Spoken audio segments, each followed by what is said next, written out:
After Mom died of cancer, Dad started calling me by her name and buying me clothes just like hers.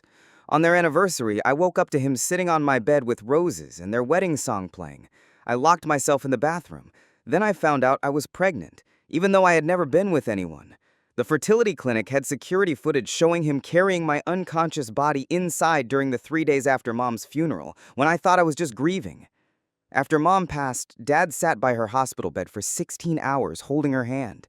He kept whispering, "I can't do this without you, Helen. Please don't leave me." The nurses had to sedate him just so he would let go. When we got home, he wandered around like he was sleepwalking. For weeks, he didn't touch any of Mom's things. Her lipstick-stained coffee mug sat on the counter and it made me cry every morning. He asked me, "Leah, could you make her chicken parmesan tonight? It helped me feel like she's still with us." While I cooked, Dad watched old home videos on loop in the living room. At first, hearing Mom laugh again felt comforting, like she was still around. But as winter gave way to spring, Dad's grief began to twist into something darker. He stopped sleeping in their bedroom, saying, "I can't be in there, Leah. It still smells like her perfume, and I swear I hear her breathing." At 3 a.m., I'd find him hugging her pillow and murmuring to no one. I suggested therapy, and he actually started going twice a week, but it wasn't long before I found the appointment card stuffed in the trash. One night in April, as I stepped out of the bathroom, he called me Helen in the dim hallway. Then he quickly added, "Sorry, Leah, you just looked like her for a moment." But the way he looked at me, it wasn't just grief anymore. I reminded him, "Dad, I'm Leah, your daughter." He just nodded slowly without saying a word. I tried to believe it was part of the grieving process, but then he started buying me clothes like hers. Those tacky floral blouses she used to wear kept appearing in my closet. When I confronted him, he'd lie. "They were on sale and I thought you'd look good in them." I said, "That's Mom's style," and he just smiled and said, "Exactly." That smile made my skin crawl. My shampoo was replaced with the brand she used. Every time I switched it back, it would mysteriously revert within days. Then one morning, I found all my things had been moved into their bedroom. I asked him why through tears, and he said, "I need you close, Helen. Leah. The nightmares are getting worse." That was the last time he ever called me Leah. I sensed something awful was coming, but nothing could have prepared me for their anniversary morning. I woke up to him sitting on my bed with a breakfast tray, roses everywhere, candles burning, and their wedding song playing. He smiled and said, "Happy anniversary, my love. I can't believe it's been 20 beautiful years of marriage." I shot up and said, "Dad, what the hell is this?" Suddenly I felt dizzy, like the room was spinning. He just smiled and said, "You've been so anxious lately. I put something in your water to help." I was frozen as he pulled out red lingerie and held it up. "You wore this on our wedding night. Time to wear it again." I shook my head and cried, "Dad, please, you're scaring me. I'm Leah." But his eyes were hollow. When I pushed the tray off the bed, he grabbed my wrist hard. "Why are you doing this, Helen?" he demanded as I screamed. "Mom is gone. I'm Leah. You're your daughter." His face twisted with rage. "Stop lying. You're my wife. You've always been my wife." Then he lunged, trying to kiss me, groping at my chest. "It's our anniversary. Stop pretending you don't remember our first time." I screamed, "Get off me!" and bit his lip until he bled. I ran for the bathroom and he shouted after me, "Helen, don't lock me out on our special day." I barely got the door shut before he reached it. He banged on it saying, "I'll be gentle, I promise. Just like the first time. Don't be scared, my love." When I didn't answer, his voice turned cold. "Open this door right now. A wife doesn't lock her husband out." All I wanted was to call for help, but I didn't have my phone. When I heard him start punching the door, I screamed, "Help! Somebody help me!" Thankfully, by some miracle, our neighbor, Mr. Patel, heard what was happening. Just as Dad managed to punch through the door and unlock it, wearing that same awful, twisted smile, I backed away. My skin crawled when he said, "There you are, sweetheart. No more hiding." He had a needle in his hand. "This will help you remember who you are," he said. I fought back with everything I had, even though I knew he was stronger. But it all stopped when Mr. Patel pounded on our front door. "Mark, is everything all right in there?" he shouted. Dad yelled back, "Everything's fine, Raj. Helen's just having one of her episodes again." But Mr. Patel wasn't having it. "Mark, Helen is gone. I'm calling the police." I sobbed. "I'm not Mom. I'm Leah." When the police arrived, they found him on top of me. He told them, "Officers, this is a misunderstanding. This is my wife, Helen." Even in handcuffs, he cried out, "Helen, tell them you're my wife." One of the officers looked at me gently and asked, Miss, what's your name? Through tears, I said, Leah, I'm his daughter. Dad started thrashing violently. She's confused. She's sick. We've been married for 20 years. As they let him out, he kept yelling, Helen, I love you. They admitted him to a psychiatric facility. He'd been locked away for 2 months when I got the news. News that made my stomach drop. 2 pink lines on a pregnancy test. I stood frozen in the bathroom, staring at it until the room blurred. The cold tiles pressed against my feet as I sank to the floor, the test clutched in my trembling hand. This couldn't be happening. I had never been with anyone, never even kissed a guy. There was only one possible explanation, and it made me want to scream. My phone buzzed on the counter. The name of the psychiatric facility flashed on the screen. Everything inside me screamed not to answer, but I picked up. His voice came through, calm, in a way that chilled me more than any screaming could. How's our baby, Helen? The test slipped from my fingers, clattering onto the tile floor. In the background, I heard a nurse whispering urgently to someone. My throat tightened. How could he know? I hung up without a word, my mind racing. That morning, the anniversary, hadn't been the only time I'd felt drugged. There were those 3 foggy days after Mom's funeral. I thought I'd been exhausted from planning everything while Dad completely collapsed, but now I remembered what he said when I mentioned how groggy he had been. He said, I helped you sleep better those nights.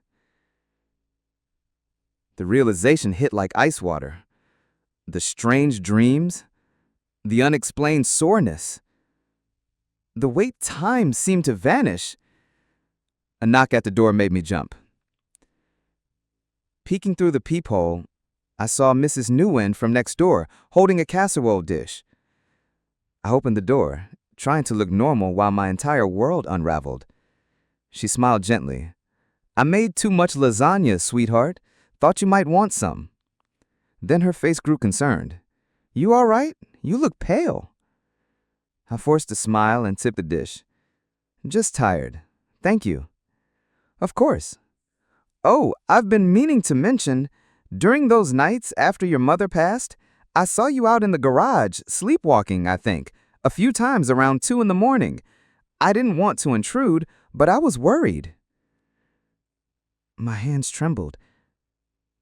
The garage? Yes, several times. Your father told me you were having trouble sleeping, that the doctor had given you something to help. She gently patted my arm. Well, I'll let you rest.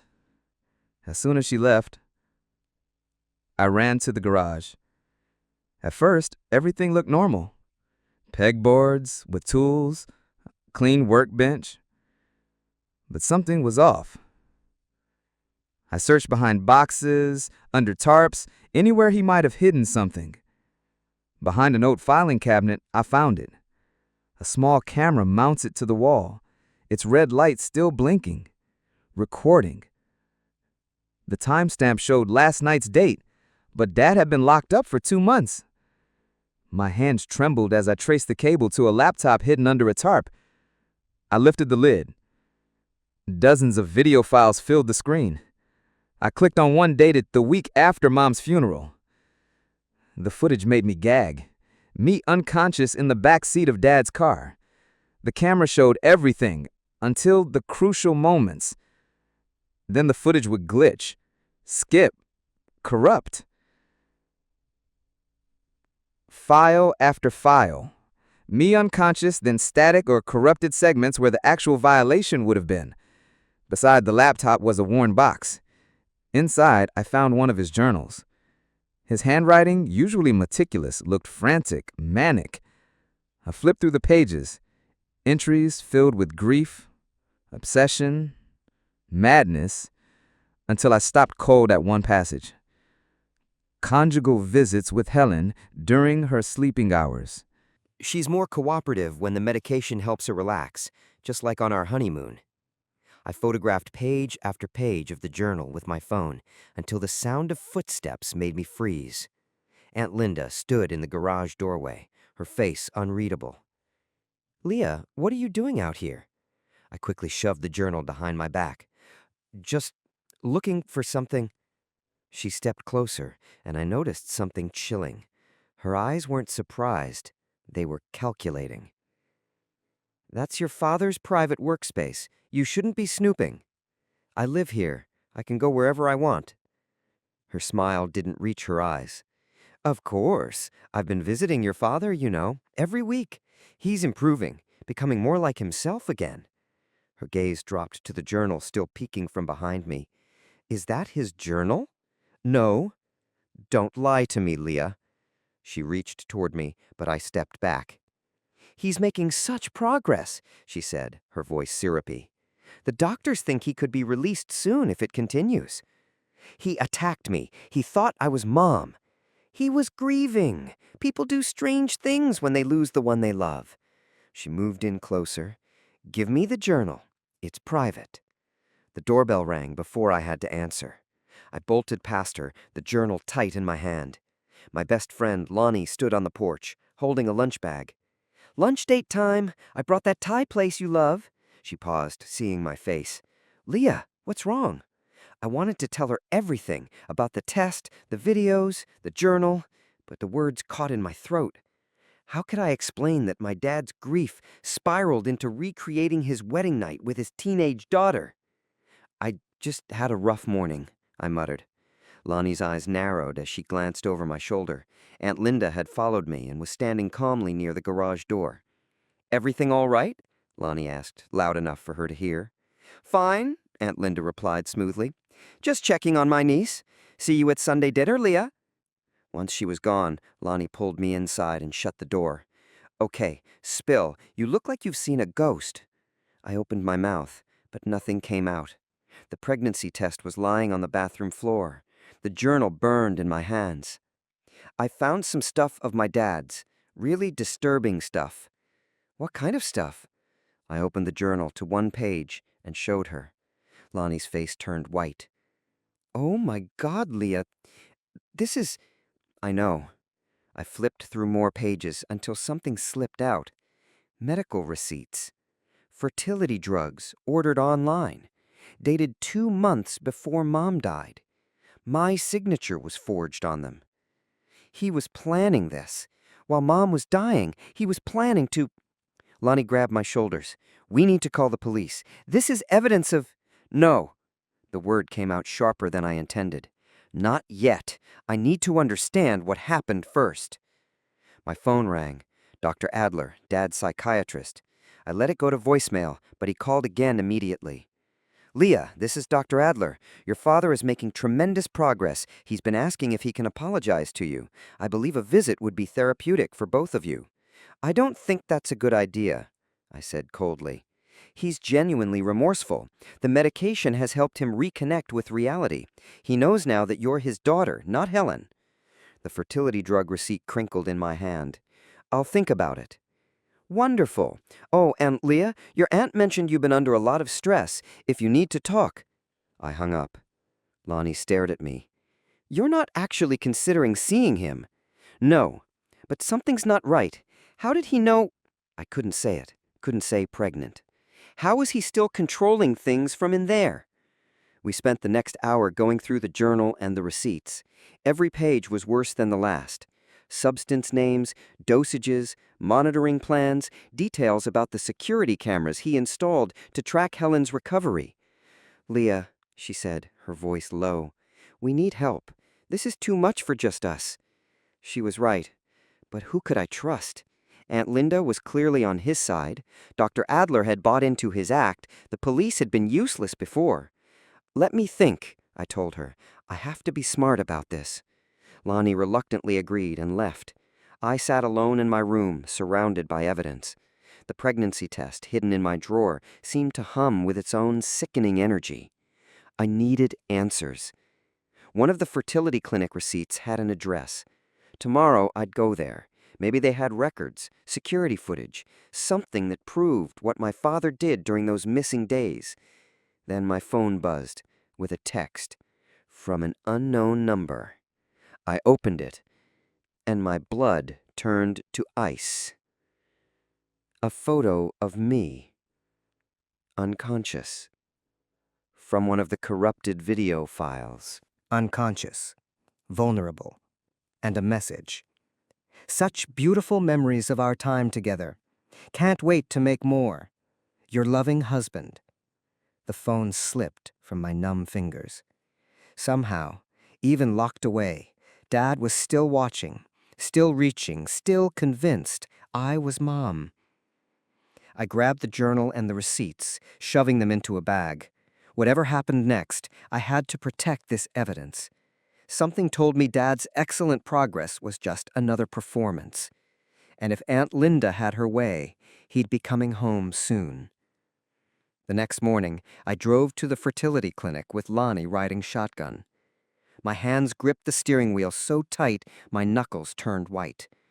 The receptionist at the front desk greeted us with a professional smile that faltered the moment she saw my face. I told her I needed information about past appointments from several months ago. She typed something into her computer and then frowned and excused herself. A moment later, an older woman joined us, introducing herself as Beth, the clinic manager. Her calm demeanor shifted as I showed her the receipts. She led us to a private office and quietly closed the door behind us. After checking the dates, she confirmed that someone matching my description had indeed been brought in during those exact time frames. The appointments were all filed under my name, but the signature on the consent forms didn't match mine at all. She printed everything she was legally allowed to share, copies of the forms, billing records, and several stills from the clinic's security footage. My stomach twisted as I looked at the images, my unconscious body limp in Dad's arms. Beth leaned in, her voice low. She remembered my mother from years ago, back when she'd come in for IVF consultations. Beth had always thought it strange that, even long after my mom passed, Dad kept asking about fertility options for his wife. Back in the car, Lonnie held the folder of evidence while I fought the urge to throw up. We agreed to make copies and store them in multiple places, just in case. As we pulled into the parking lot of a nearby coffee shop, I noticed a familiar car in the rearview mirror. Aunt Linda. She'd been following us, 3 cars behind, since we left the clinic. Inside the cafe, I quickly copied everything while Lonnie kept an eye on the door. Just as I sealed the last envelope, Aunt Linda walked in with fake surprise smeared across her face. "Well, fancy running into you two," she said breezily, her eyes flicking to the papers in front of me. She made polite small talk, but her focus never left the papers. When she casually reached for one, I snatched them back. "We're leaving," I said firmly. That afternoon, I returned home to find a new nightmare waiting. 3 envelopes sat on the kitchen counter, all addressed to Helen, in Dad's handwriting. My hands trembled as I opened the first one. Inside was a letter gushing about our growing family, how thrilled he was about the baby, and reminders for upcoming prenatal appointments. The second envelope held ultrasound images, photos I had never seen before, with arrows and notes scrawled in Dad's handwriting. "Our little miracle," one of them said. The third letter was worse. It detailed his plans to convert my room into a nursery. I photographed every page before hiding them with the rest of the evidence. My phone rang constantly, always unknown numbers. I ignored them, but the voicemails kept piling up. Every message was from Dad. Sometimes he called me Helen, sometimes Leah, sometimes both in the same breath. His delusion was fracturing. And somehow it was spreading. Within days, I felt his reach in places he had no business accessing. My supervisor at work called me into his office. "Leah, we're concerned about your mental health," he said carefully. Apparently my father had been calling, saying I was having episodes, that I needed a leave of absence. When I tried to explain, the look on my boss's face said it all. He thought I was the unstable one. Determined to reclaim control, I contacted our family doctor to request my medical records, but the receptionist hesitated. I'm sorry, your father is still listed as your emergency contact and medical proxy from when you were a minor.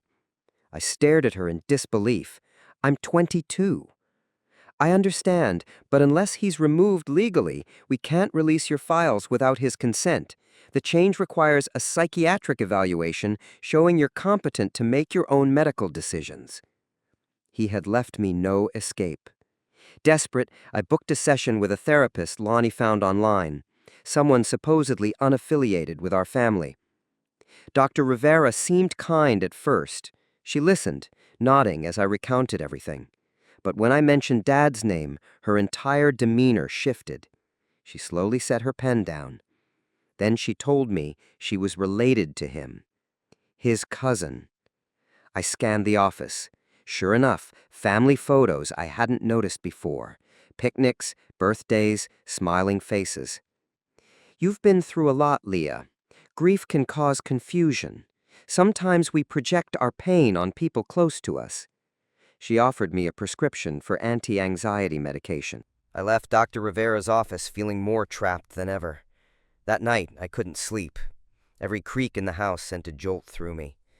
Around 2 a.m., I crept into Dad's home office with a flashlight. His computer was password protected, but I knew his habits. The password was Mom's birthday. The files were meticulously organized. One folder, labeled Helen's Recovery, held hundreds of photos. Images of me sleeping, taken over the course of months. Another folder contained research on fertility drugs and their effects. But the one that made my blood run cold was titled Project Helen Reborn. Inside were detailed plans dating all the way back to Mom's first diagnosis. Spreadsheets tracking my menstrual cycle, notes on substances that would be undetectable in the bloodstream, architectural blueprints for basement renovations. My hands shook as I copied everything to a USB drive. I nearly dropped it when I heard a car door slam outside. Peeking through the blinds, I saw Aunt Linda's car in the driveway. She had a key. I shut everything down and slipped out the back door just as I heard her entering through the front. The next morning, I found a bottle of prenatal vitamins in my bathroom cabinet. I hadn't bought them. The receipt tucked inside was dated 2 months earlier, before Mom had even died. I flushed every pill and installed new locks on my bedroom and bathroom doors. Later at the grocery store, I ran into a few of Mom's old book club friends. They congratulated me on the pregnancy and asked about my engagement. I'm not engaged, I stammered. They exchanged soft, knowing smiles. Apparently, Dad had been calling them from the facility, bragging about our growing family. I abandoned my cart and drove straight to Lonnie's apartment. One look at my face, and she pulled me inside without a word. While I tried to breathe on her couch, she started making calls to anyone she could think of who might help. Most led nowhere. But then she remembered her friend Darren, who worked at a pharmacy. He agreed to meet us at a nearby coffee shop. When I showed him the receipts for the sedatives, his face went pale. He recognized them immediately. Dad had been filling those prescriptions for months, claiming they were for my anxiety. The dosages were dangerously high, enough to keep someone unconscious for hours. Then, Darren dropped something that made my stomach plummet. Dad had another appointment scheduled at the fertility clinic next month.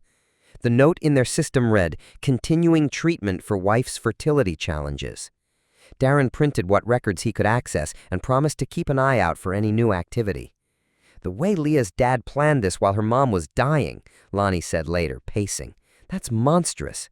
Buying those drugs before she even passed? He never grieved. He plotted." That evening, there was a knock at the door.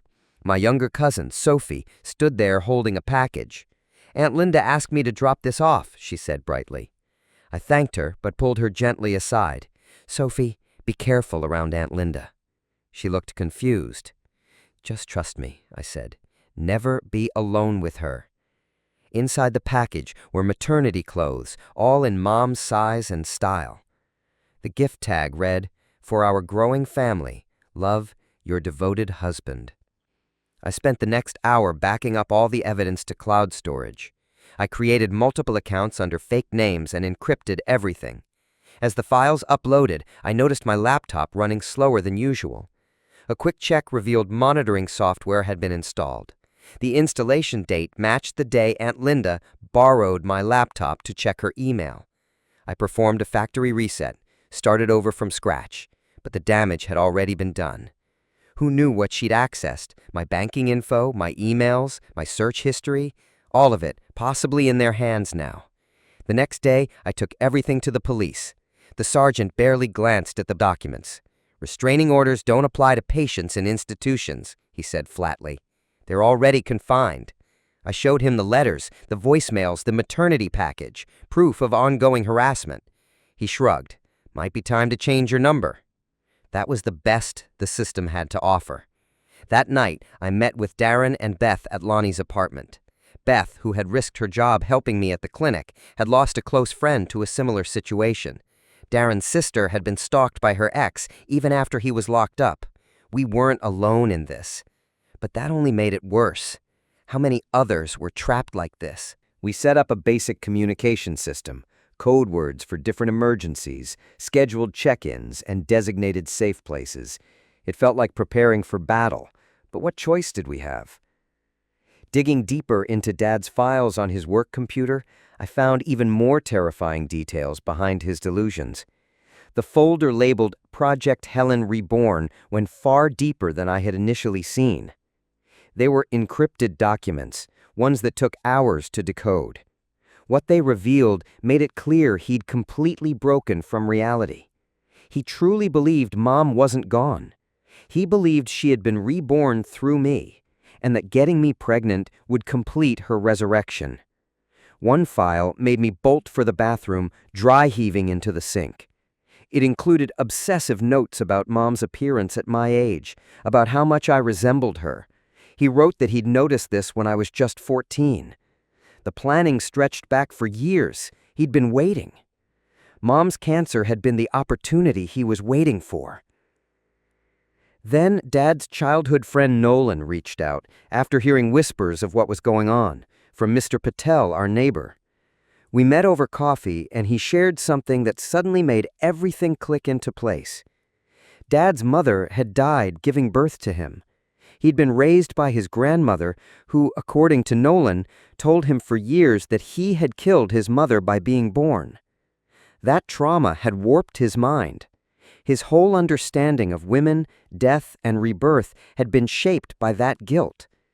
Nolan pulled out some old photographs of Dad's mother. The resemblance to both Mom and me was staggering. 3 generations of women who looked alike, and in Dad's shattered mind, we had all blurred into one eternal woman, dying, returning, repeating. Later that week, at the grocery store, I kept my head down, but Aunt Linda found me anyway. She cornered me in the cereal aisle, spitting accusations, saying I was spreading lies about my father. I tried to walk away, but she grabbed my arm. People began to stare. I stayed calm. I said quietly, "Please let go." She raised her voice, ranting about family loyalty, about how I was trying to destroy everything. I lifted my phone, already recording. "Let go, Aunt Linda." She froze, then she did. That video and the store's security footage would later save me when she falsely claimed I'd assaulted her. Multiple witnesses came forward backing my account. They'd seen everything. Soon after, the facility called with grim news. Dad's insurance was about to run out.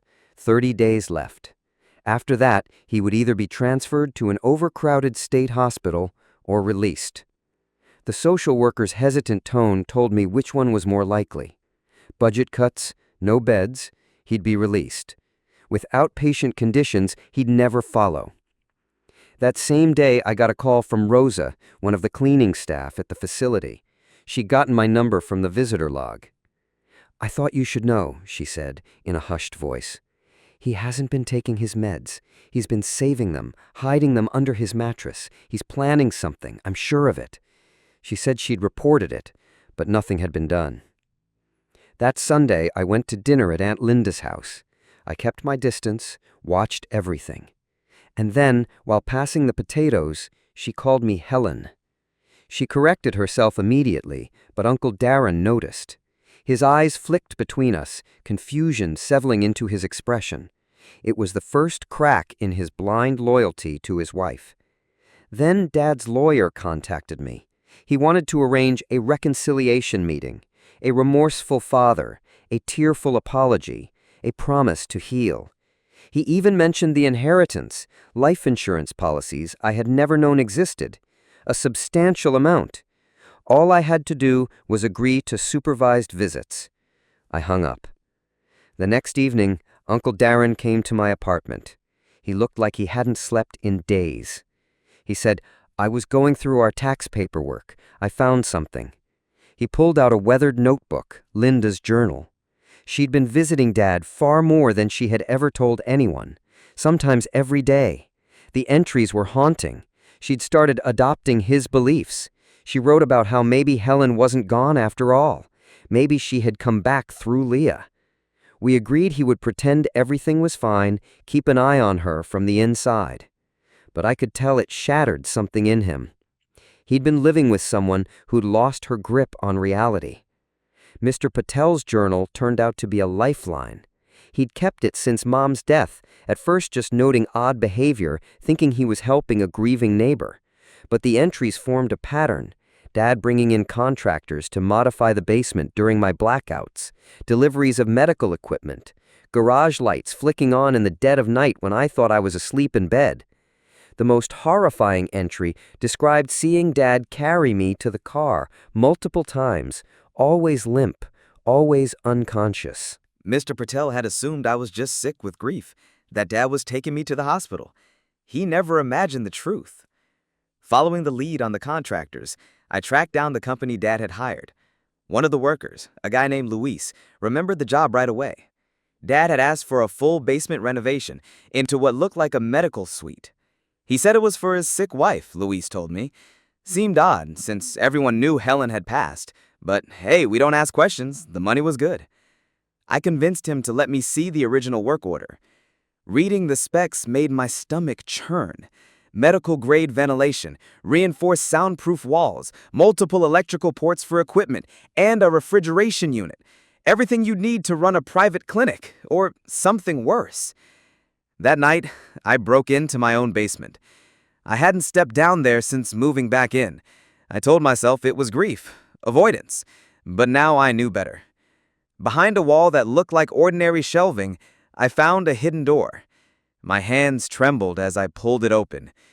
What I saw inside was worse than anything I had imagined. In one corner, medical equipment, an exam table, IV stands, a vitals monitor, tubing, a humming mini fridge. I opened the fridge. Inside were vials, fertility drugs, hormones, and something else. Frozen genetic material. Each tube was labeled with my name and collection dates that matched the exact time frames I'd been unconscious. On one wall were photos, dozens of them. Pictures of me at every age, gradually morphing into Mom, and then to old photos of my dad's mother. 3 women blurred into one. In his twisted mind, we were all the same person, looping through time, dying, reborn, always his. At the center of it all sat a hospital bed with leather restraints, waiting for its next occupant. I snapped photos of everything and fled. My hands shook so badly I could barely lock the hidden door behind me. This wasn't just abuse. This was a cold clinical operation to breed his delusion through me. Lonnie quit her job the next day. Patricia had been calling her employer, threatening legal action, throwing around words like slander and defamation. Her boss was sympathetic, but said he couldn't risk the liability. So we spent the afternoon polishing her resume, browsing listings, pretending our lives weren't imploding. Meanwhile, support began to form in the margins. Members of Mom's old prayer group reached out. They'd heard whispers, connected dots, and some had quietly harbored suspicions for years. They offered meeting spaces, emotional support. Most importantly, they believed me. More people came forward. The woman across the street remembered seeing Dad carry me to the car late at night. The elderly couple next door admitted they'd heard strange sounds coming from our garage, but had assumed it was just stress, or maybe renovations. They realized now they had been witnesses to something terrible. Dad's attempts to contact me escalated. New fake social media accounts appeared daily. Messages ranged from romantic devotion to horrific descriptions of our future together. I reported each one, but the platforms couldn't keep up. Rosa, the janitor from the facility, told me what was really happening. Security footage showed Dad coaching other patients to call me. He handed out scripts, told them what to say. One smuggled video showed him guiding a confused, elderly man through a phone call. Tell her you're confirming the prenatal appointment for Helen. It was systematic, calculated, relentless. With just under 2 weeks before his insurance expired, I faced the most painful decision of all. The pregnancy was still early, medically safe to terminate, but the weight of it was unbearable. This wasn't just a pregnancy. It was living evidence, tangible proof of what he'd done. But carrying it felt like letting him win, like allowing his delusion to live inside me. The women from the prayer group stood by me. They drove me to the clinic, sat with me in the waiting room, held my hand. No judgment, just love and unwavering support. The samples were preserved and documented in case they were ever needed in court. Even Patricia's children started seeing the cracks. Her eldest daughter stopped visiting, afraid of what her mother was becoming. Her son quietly asked Uncle Darren if they could go live with their grandparents for a while. Patricia was unraveling, and the people closest to her were beginning to see it. The family was splintering, but at least the younger generation had started protecting themselves. More people began coming forward, witnesses who'd seen warning signs long before Mom died. One of the biggest breaks came from her oncologist's notes. A sympathetic nurse, shaken by what she'd learned, managed to get them subpoenaed. The notes revealed that Dad had frequently asked about increasing Mom's pain meds, how much was too much, what drug combinations could be accidentally fatal. He claimed it was because he didn't want to risk an overdose. But the pattern told a darker story. Rosa's reports finally triggered an official review, and the facility agreed to extend Dad's psychiatric hold, but only by another 30 days. Just a brief pause. The countdown resumed. He lost privileges after they discovered his hidden stash of medication, but somehow his letters kept coming. Other patients, drawn in by his charm or bought off with favors, were sneaking them out for him. Some were manipulated, others bribed. All of them unknowingly participating in something horrifying. In one recorded call, Dad slipped up. He was ranting about Helen being pregnant again, rambling in circles, until he suddenly said, "It's just like 20 years ago, when Leah was conceived." Then silence, a pause, and the realization in his voice that he knew the truth. He knew I was his daughter, not his wife. It was a critical moment, proof that you wasn't lost in delusion entirely. He chose his fantasy over reality. Another layer to the horror. Then Nolan, Dad's childhood friend, came forward with the final missing piece. It turned out that Dad's mother hadn't just died young, she died giving birth. Like his grandmother before her. Generations of women in his family who died bringing new life into the world. And in his shattered mind, those women had become one eternal being, his mother, his wife, his daughter, me. A closed, nightmarish loop of death and rebirth, and he believed he was the keeper of that cycle. The grainy black and white footage from our home security system filled in the rest. Night after night, there he was, carrying my limp body to the car, driving off, coming back hours later with me still unconscious. The timestamps aligned exactly with the fertility clinic's procedure records. There was no ambiguity, no room for denial. I had survived systematic, repeated assaults, without even knowing it at the time. As the final days of Dad's extended hold ticked down, the network around me sprang into action. Safe houses were prepared, check-in plans confirmed. Everyone knew their role if, or when, he got out. But I wasn't running anymore. I had spent months gathering proof, building my defense, fortifying the truth. The system might still fail. The police might look the other way, but we were ready. The truth had taken root, growing in whispers, shared glances, quiet meetings in coffee shops, prayer circles, and support threads. Dad thought he could use me to repeat his sick cycle, rebirth through control, through force. But I was breaking that cycle. choosing life, my life. And I wasn't alone. I had an army now. Survivors, friends, neighbors, believers, fighters. The facility called again with an update. During their internal review, they discovered something chilling. Dad had been crafting elaborate plans for after his release, a delusional blueprint centered entirely around reuniting with his wife and their child. Even Dr. Adler couldn't deny the truth anymore. He called to apologize. His voice was quiet, humbled. He said, "I didn't see it before. His manipulation was complete, flawless. But now, the evidence was impossible to ignore." The next morning, Rosa's handwritten testimony arrived by courier. Her hands had trembled, but her writing was steady. The details were meticulous. Dates, overheard conversations, quotes from patients Dad had coached. She had risked her job and possibly her safety for someone she barely knew. I added her statement to the binder. It took 3 hours to compile the full documentation packet. Copies went to Lonnie, to Nolan, to a locked safety deposit box. Every page labeled, organized, cross-referenced. Evidence of obsession. Proof of premeditation. Every photo, letter, recording, ready. But I knew that even that might not be enough. Dad's calls became increasingly unhinged. In one message, he called me Helen, then Leah, then Mother, all in the same breath. The staff had started recording everything after discovering his stashed medication. The calm, calculated facade he'd shown Dr. Adler was disintegrating in real time. His mind was unraveling in real time. Mom's old prayer group stepped in with structure. They organized a rotating schedule. People would stop by throughout the day, bring food, stay a while, sit with me when the fear got too loud. These women had known my mother for decades. Now they stood between me and the man who wanted to erase me and rewrite me into someone else. They were my shield. They'd seen Theo's controlling behavior before, little things they had once dismissed as grief or protectiveness. Now they saw it for what it was. And where they'd failed to protect my mother, they were determined not to fail me. The facility finally announced that Theo would be transferred to a long-term psychiatric hospital.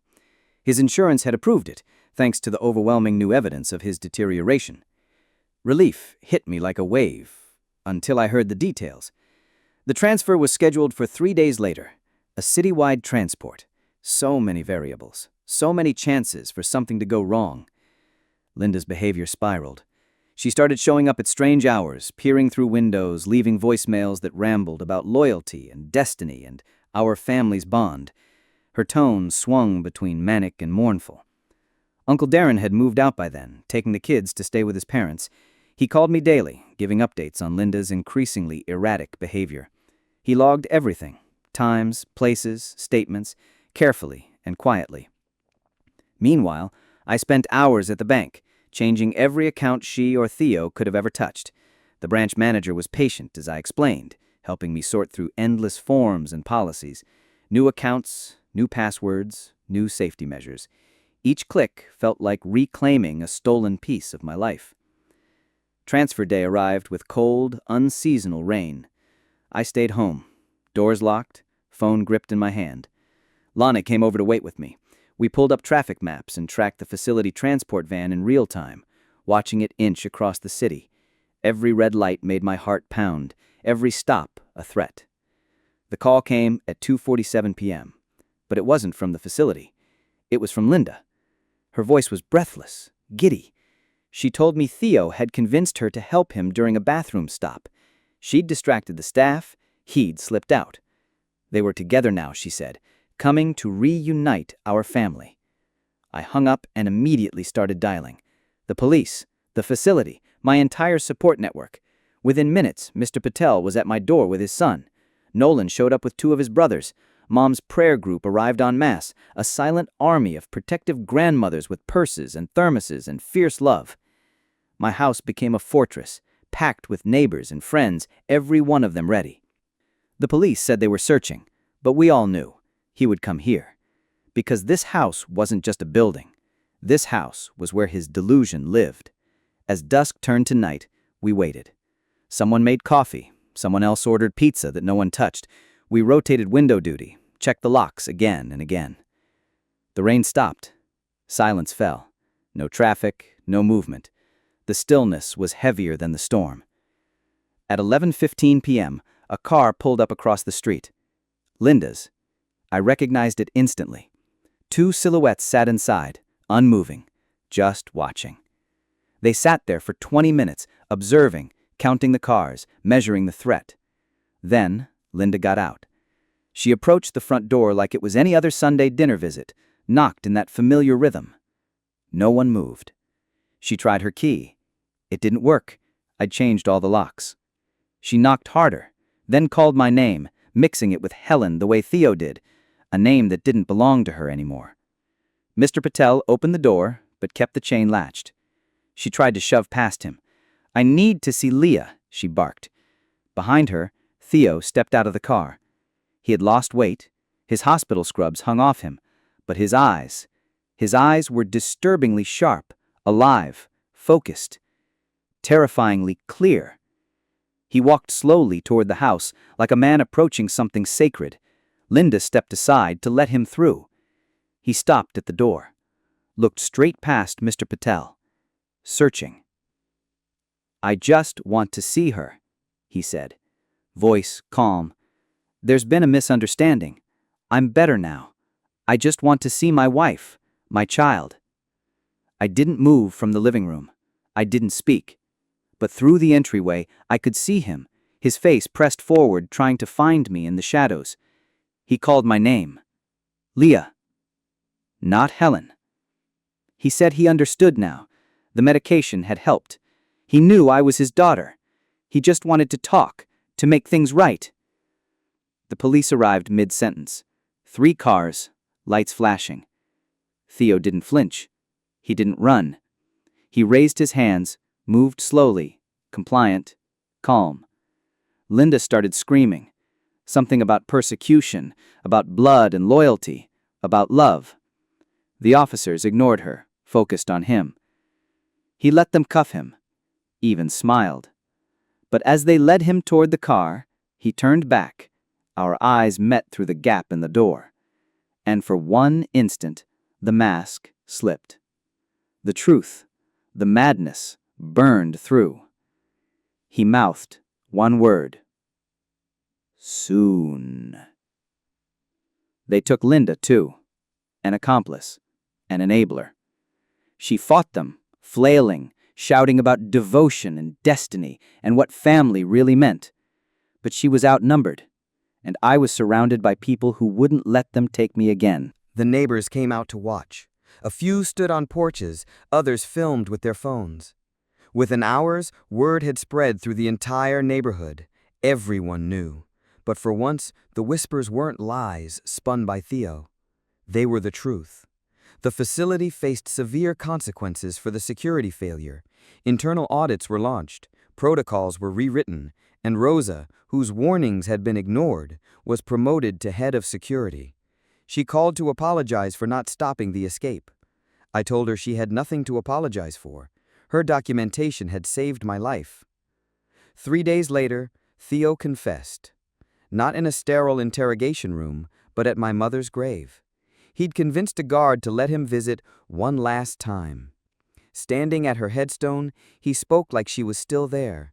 He told her he'd increased her morphine so she could rest, described holding her hand as she passed, how he'd kept his promise to never let her suffer. The cemetery's security footage captured every word. A soft-spoken murder confession, uttered like a love letter. He believed he had done her a kindness, that by freeing her, he'd prepared her spirit to be reborn through me. To him, the cycle was complete.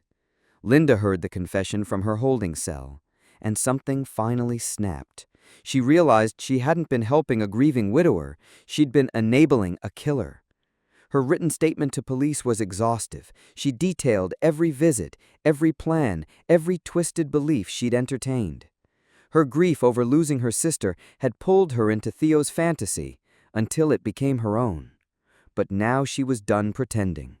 With the murder confession, the entire game changed. No more temporary holds, no more insurance loopholes. Theo was transferred to a maximum security psychiatric facility, this time with criminal charges attached. Charges that would keep him there indefinitely. The system that had failed me finally had something it couldn't ignore. I sat in the prosecutor's office reviewing my statement one last time. They had it all: the binders, the testimonies, the footage, the confessions. But they wanted my story too, in my own words, something the jury could read, something human that showed what he had taken. I agreed, but I couldn't speak it. I wrote it instead. The same day, the DNA test results arrived. Confirmation of what I'd already known. The pregnancy had been Theo's. The lab tech who delivered the file couldn't meet my eyes. She'd seen the story on the news, understood what those results meant. I added the report to the evidence binder. Another terrible truth, officially documented. Mom's prayer group helped me plan a real memorial. Not for him. He was dead to me. This was for Mom, for who she truly was, not Theo's projection, but the woman who raised me, protected me, loved me until the end. We held it in the church garden, surrounded by lilies and lavender, her favorites. I stood in front of the people who had helped save me and spoke about the real Helen, not his fantasy, the truth. Uncle Darren brought the kids. They were quiet, confused, processing. I sat with them, told them age-appropriate truths, that their mother had been very sad, that sometimes grief can twist people, make them believe things that aren't true. They nodded, solemn and still, too grown for their years. I found a new therapist through the prayer group, Dr. Catherine Chen. No relation to Theo, no hidden connections, no agendas. Our first session was just silence, broken by tears. She didn't push medication, didn't prod. She just sat with me, handed me tissues, let me feel. "It'll take time," she said gently. "Healing always does." The house felt different. New locks, new alarms, new routines. But his shadow still lingered in corners. A photo tucked behind a bookshelf. A trace of Mom's perfume spritzed into the air vents. Little ghosts of his obsession. I collected them all into a box, labeled them, and handed them off to the prosecutor. He'd played a long game, but I had survived it. Ma got a job with a nonprofit supporting survivors of abuse. She said everything we'd lived through had shown her where she belonged. We celebrated with Thai takeout from our favorite spot, just one evening pretending life was normal. She was moving too, a bigger apartment, with space for a roommate, if I ever decided to leave the house. The trial was set for 6 months later. Theo's attorney pushed for an insanity plea, said he couldn't stand trial, that he didn't understand reality. But the recordings said otherwise. He knew. He just chose the delusion. Legally, that distinction mattered. To me, it didn't. He'd still done it. To me, to Mom, to all of us. I started packing slowly, room by room, because this house, my childhood home, held too many ghosts, too many echoes of locked doors and unspoken truths. It had been a prison, but soon I'd walk away from it, not as a victim, but as someone who had survived the fire and stepped into her own life, finally free. Marcus helped me go through everything, deciding what to keep and what to burn. Mom's real belongings went into storage. The things Theo had poisoned with his obsession, straight into the fire. The smoke didn't smell like loss. It smelled like freedom. My name change was approved on a Tuesday. Leah became Catherine, my middle name, the name of my maternal grandmother, a name Theo had never touched, never twisted in his fantasies. The judge who signed the order was a former member of Mom's book club. After stamping the document, she hugged me and whispered, "Your mom would be proud." I believed her. The support group met every week in the church basement. Survivors sitting in a circle, sharing stories, strategies, strength.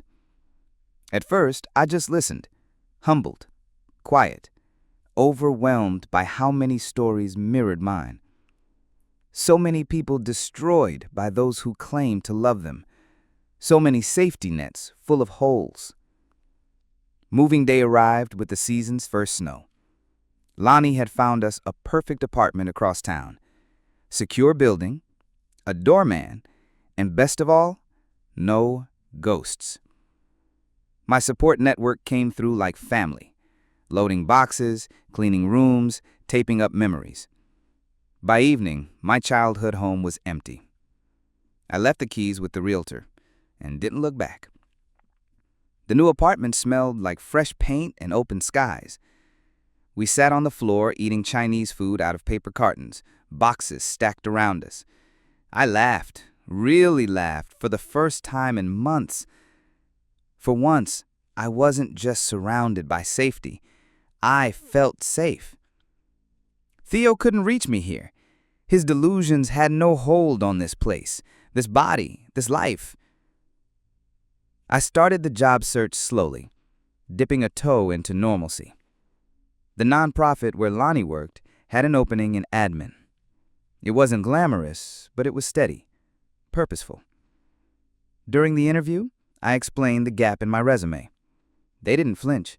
They'd seen worse, understood more than most. 6 months later, I was back at the courthouse. The trial had begun. I testified the day before, read my written statement out loud, voice steady, hands calm. Theo watched me the entire time, still hunting for Helen in my features, still searching for someone who was never there. But I wasn't afraid anymore. He wasn't a monster anymore. Just a broken, aging man who destroyed everything chasing ghosts. The verdict came back, guilty. Murder, assault, false imprisonment, stalking. Sentenced to life in a psychiatric prison. No parole, no loopholes, no more second chances. Linda got probation and court-mandated therapy for helping him escape. She lost everything: her marriage, her reputation, her sister's legacy. Prison might have been kinder. That night, we didn't throw a party, but we gathered. Mr. Patel brought Korean food, Marcus brought wine, the women from the prayer group brought pie and comfort. It wasn't celebration, it was survival. A quiet acknowledgement of what we'd endured, what we'd reclaimed, what we'd built together. I started leading support groups myself, welcoming new survivors, teaching them about safety, documentation, building support networks, and listening to the quiet voice inside that says, "This isn't right." Every week, someone new would walk through the door, eyes hollow, shoulders tense, voice shaking. And every week, I'd help them find their footing again. The anniversary of Mom's death came quietly. I visited her grave alone, laid her favorite flowers, told her about my life, my name, my freedom.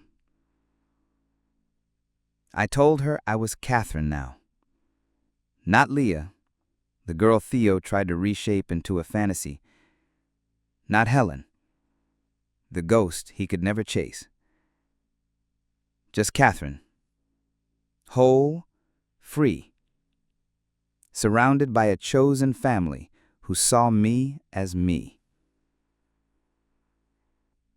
Healing's not a straight line. Some days are heavy. Some nights still bring nightmares. But the weight is no longer suffocating. And I am free. Finally, blessedly free.